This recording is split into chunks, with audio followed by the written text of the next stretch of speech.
Alléluia, alléluia, alléluia. Alléluia, peuple de Dieu. Aujourd'hui, nous sommes dans le livre de Jacques 2, 14 à 26. La foi n'est vue que par ses œuvres, mais ne peut pas te sauver. La foi n'est vue que par ses œuvres, mais ne peut pas te sauver. Alors que Dieu Tout-Puissant, Créateur du ciel et de la terre, ouvre ta compréhension, dispose ton cœur, et que tu puisses saisir dans ce message quelque chose de différent. Alors, ceux qui ont des Bibles peuvent ouvrir et lire le livre de Jacques 2, 14 à 26. Alors, Dieu nous a créé esprit pour que nous ayons la liberté de choisir. Il nous a créé en nous donnant cette liberté. Il nous a créé esprit pour que chacun puisse exercer sa volonté pour faire le choix. Alors, il espère, notre Dieu espère, que nous fassions le bon choix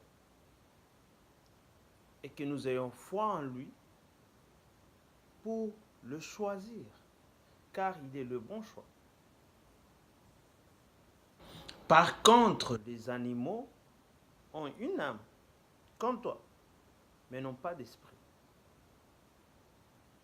Ils vivent en subissant tout ce que la nature les dicte. Ils vivent par instinct. Ils se laissent aller au gré du vent.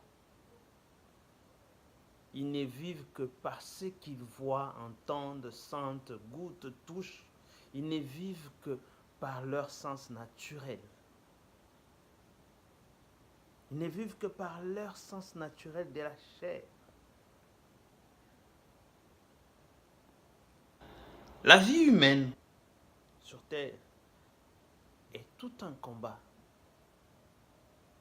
Car la nature divine en nous, veut que nous dominions, assujettissions plutôt la terre. Mais soumettre la terre, soumettre la nature sous nos pieds est un combat spirituel et non physique. C'est ainsi, en choisissant Dieu, que nous arrivons à avoir la domination sur les esprits démoniaques. Que l'homme arrive à avoir la capacité de dire non à toutes les suggestions que le diable lui propose. C'est ainsi que nous arrivons à démontrer la puissance de Dieu sur cette terre. Avoir foi en Dieu, c'est choisir de le croire, d'obéir à sa parole, de se soumettre à son esprit. Il ne s'agit pas juste de dire tu crois en Dieu ou de dire que Dieu existe. Tout le monde le croit. Tout le monde croit que Dieu existe. Même le diable lui-même, il sait que Dieu existe. Mais la question est, existe-t-il dans ta vie ou pour ta vie? Voici la grande question. Dieu doit être visible, palpable. Il doit être visible s'il existe pour toi. Il doit être on doit le voir, on doit le sentir dans ta vie. S'il existe pour toi, tu es censé vivre selon ses recommandations pour montrer ta considération, ton attachement à sa parole. C'est ainsi que tu démontres ta foi en Dieu. Mais c'est parce que tu crois, que tu as confiance en Dieu, que tu pratiques Dieu tous les jours de ta vie. Tu sais, plus tu as de l'estime pour la parole de Dieu, plus tu vis par la foi, plus ta foi se développera. Vivre par la foi, c'est pratiquer la parole de Dieu. C'est croire que cette parole est capable de produire l'effet escompté.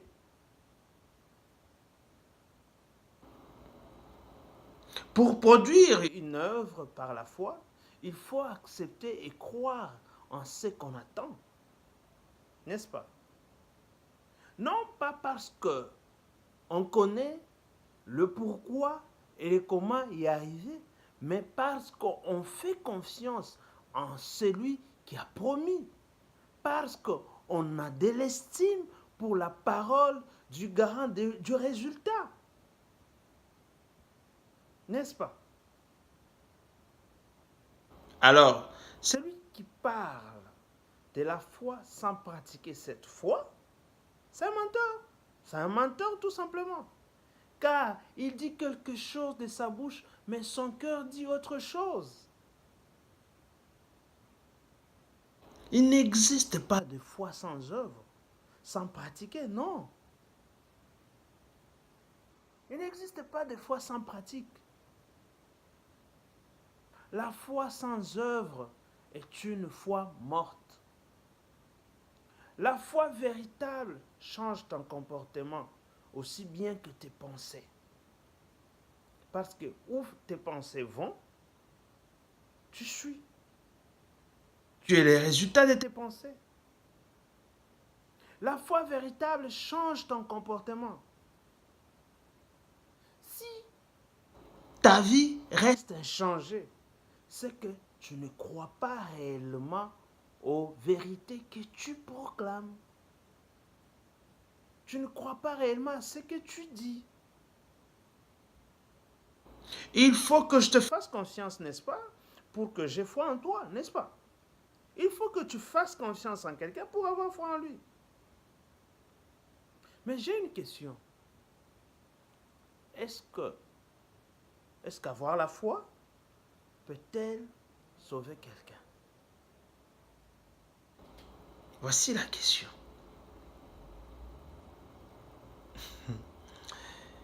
Il est écrit très clairement dans le livre des Galates 2,16 que les efforts humains des hommes ne peuvent jamais sauver quelqu'un. Non. On n'est pas sauvé parce que nous pratiquons du bien. Non. Mon frère, ma soeur, il ne s'agit pas de faire quelque chose pour être sauvé. Non. Si tel est le cas, la foi serait qu'une œuvre de plus. Au contraire, dans Éphésiens plutôt 2, 8, la Bible dit la foi est un cadeau, je paraphrase, est un cadeau de Dieu parce qu'il nous, parce qu'il nous sauve. La foi est un moyen qui nous conduit à notre salut. C'est un moyen par lequel nous sommes conduits. Mais la foi en elle-même ne sauve pas. C'est grâce à Dieu et non la foi qui te sauve. Mais une fois sauvé, sa grâce te l'amène à te donner la foi, c'est-à-dire avoir une relation avec son Fils qui t'aide à devenir semblable à lui-même, semblable à Dieu, n'est-ce pas? Parce que cette foi, c'est plutôt par cette foi qui s'est fait nôtre. C'est par cette foi qui s'est fait nôtre. Parce qu'il nous fait passer de la mort à la vie, comme Jean 5, 24 le dit.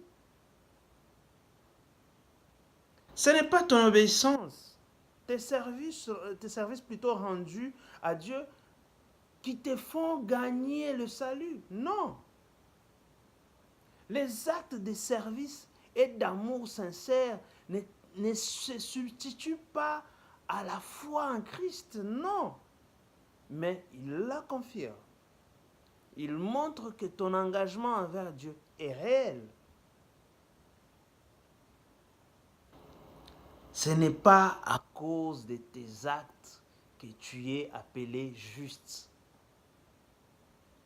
La foi véritable a toujours pour fruit des œuvres bonnes.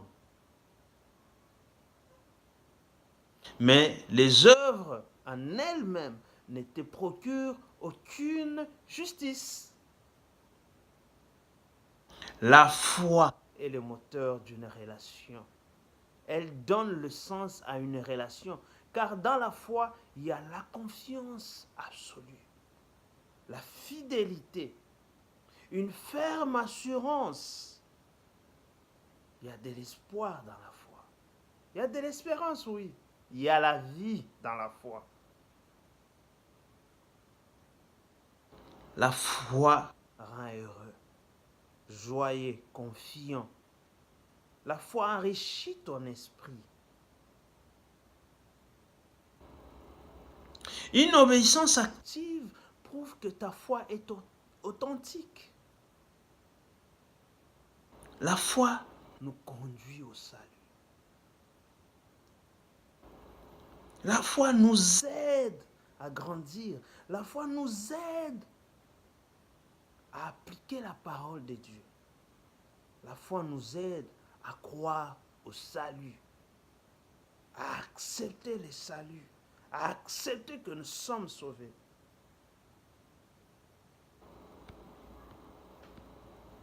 Vous savez, s'il est vrai que les bonnes œuvres ne pourront jamais t'apporter le salut, il est aussi vrai qu'une foi véritable débouche sur une vie transformée, sur des œuvres bonnes. Une foi authentique, une foi véritable implique la consécration de tout ton être. Sois béni au nom de Jésus-Christ. Amen.